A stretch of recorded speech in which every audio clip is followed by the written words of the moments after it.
Well, there's a great blue heron, looks like an adult, sitting on the pilings. Mike is a handsome, tall guy. That bird is probably one of the ones that nested on the downstream tip of Ross Island.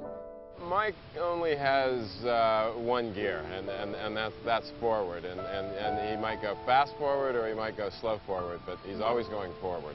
So there used to be about 50 nests on Ross Island, but the eagles moved in, and the neighborhood became less desirable.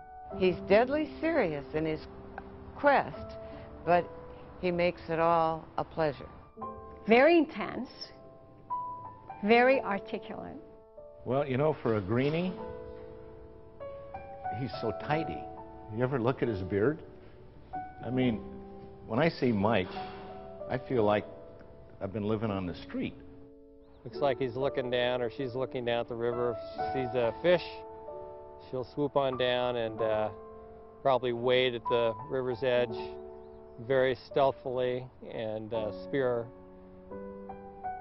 a fish. Very passionate about what he talks about. And basically a towering figure. That's who he is.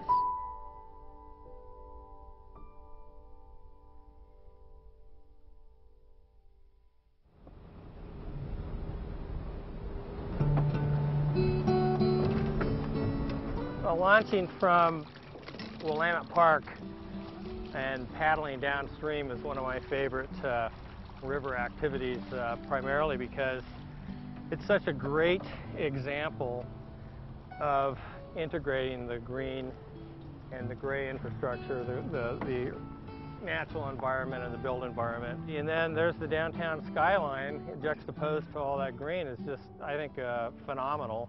And of course now you've got the South Waterfront developments going in.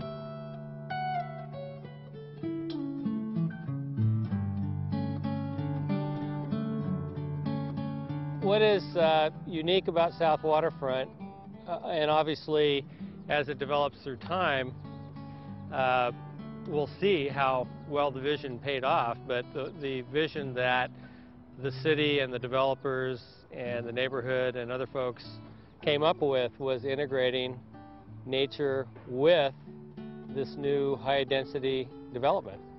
And so yeah, people who live here in the condominium should be able to look out and see not only a heron like this sitting at their very doorstep, but should be able to watch herons as they go through the nesting season out on Ross Island. You know, I've always said that the last 100 years is getting completed in the Pearl District, and the next 100 years is going to be down here. And so the challenge was to build this much more dense environment, yet create spaces that people wanted to be.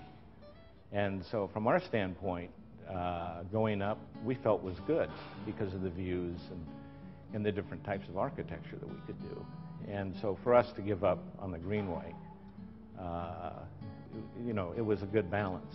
The importance of having a wider greenway here is that we know there's going to be separated bicycle and pedestrian recreational trail, but in addition to that, there will be a lot of wildlife habitat restoration that occurs on the riverbank itself. The combination of the recreational trails, the park that is the greenway, and the wildlife that will be attracted to the habitat that's put in here will add dramatically both to the aesthetic appeal of these condominiums to folks and attracts folks who are willing to spend the money to live next to nature. This is really an example of where a lot of forces come together. And I mean, we've got the city and OHSU and the citizens. Yeah, I mean, and this is a regional. This is not just for South Waterfront, everything that's being done down here. And Mike understood that, but he also understood that we needed to create an environment that people really wanted to live. You know, it wasn't a museum. The deal that allowed South Waterfront to move forward in many ways, I mean, aside from the tram, was allowing tall buildings and trade for a wider greenway. When Homer Williams was willing to accept that as part of the deal, and Mike was willing to accept that. That basically that the trade for higher densities, for a setback of well, he wanted 200, he didn't get that, but for a wider setback, that's the deal. The whole thing began to happen then, and without Mike being willing to accept that, those buildings wouldn't be there. Well, I think we're hearing a kilder down here. They sound kind of like this one's just doing a repeated. Got white-crowned sparrows, which are pretty common along the Greenway. They sound like. And then, of course, there's the ever melodic great blue heron that sounds something like. They're not quite as melodic as the American goldfinches and the white-crowned sparrows, but fairly common sound along the Willamette River.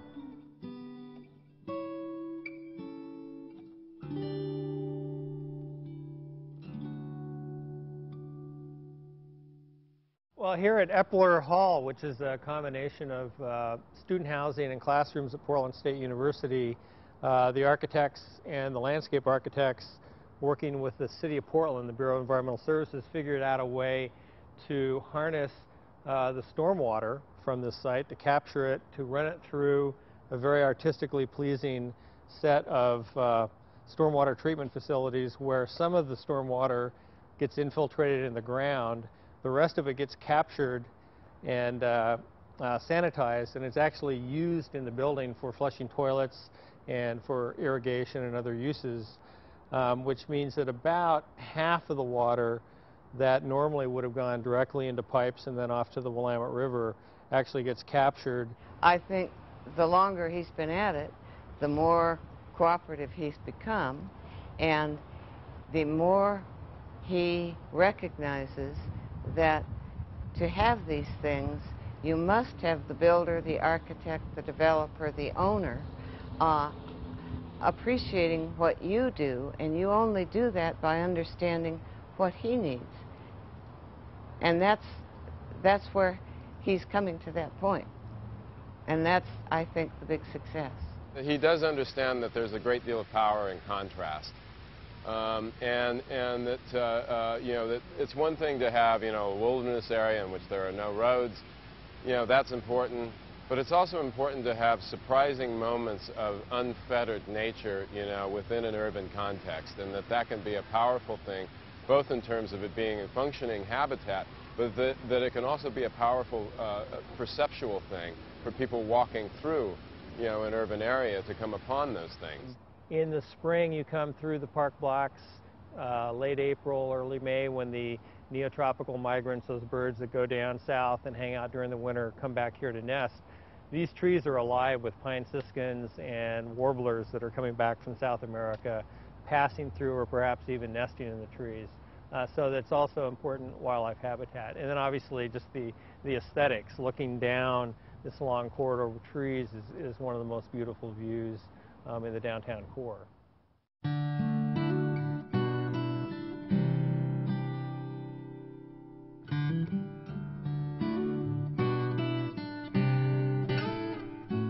Oaks Bottom Wildlife Refuge. I think that would not have existed if Mike did not spearhead a citizen-driven advocacy to convince the City Council to not only preserve that, but call it a wildlife refuge, because there were plans for building things on it. Now those are American goldfinches we're hearing overhead. That. Mike really was the single most important person to communicate to the policymakers, to the bureaucrats, and to the citizenry about the value of bringing nature into the city, and its contribution to making the city a livable city. There are very few green spaces, parks in Portland that don't have his fingerprints on them somewhere. He really is the source for much of the protection that's occurred in the metropolitan region. This is Willamette Butterfly Park. The wonderful thing about this is that Several years ago, 5 years ago or so, this was a huge blackberry patch. I don't think there's a more beautiful view in the city of Portland. You look out, you see Holgate Channel, Oaks Bottom Wildlife Refuge, East Island, Hardtack and Ross Island, looking down the Willamette River. Unbelievably beautiful scene right in the heart of the city. And thankfully, over the years, we've had enough good examples of where we can show the importance of green spaces, both the large areas like Forest Park and Oaks Bottom, but also small areas like the Butterfly Park. Heron Point is actually one of the favorite places along the Willamette River Greenway for me. It exemplifies a number of features of urban green spaces, the most important of which is the importance of these small areas, relatively small areas. The amazing thing is, for a small area like this, the number of species, beaver, pileated woodpeckers, green herons, all sorts of birds and butterflies and other critters use this area, and it's an incredibly important little spot of nature, access to nature for the people who live in the condominiums. Little heron colony right there. About 9 nests. We put this sign in the ground, and a woman walked up who lives in the condominiums and asked if we had anything to do with the sign, and we smiled and said yes. She said, "Oh, I love it, it's wonderful, I love the wildlife. This is a beautiful sign. Oh, and by the way, could you do something to help us cut all these trees down?" So I immediately thought, oh my God, we're going to have to hire somebody to sit on this bench, and every time somebody stops to look at the sign, we'll have to ask if they read it, and then we'll have to have a little conversation to see if the information got across to them that habitat is what those critters that they love require.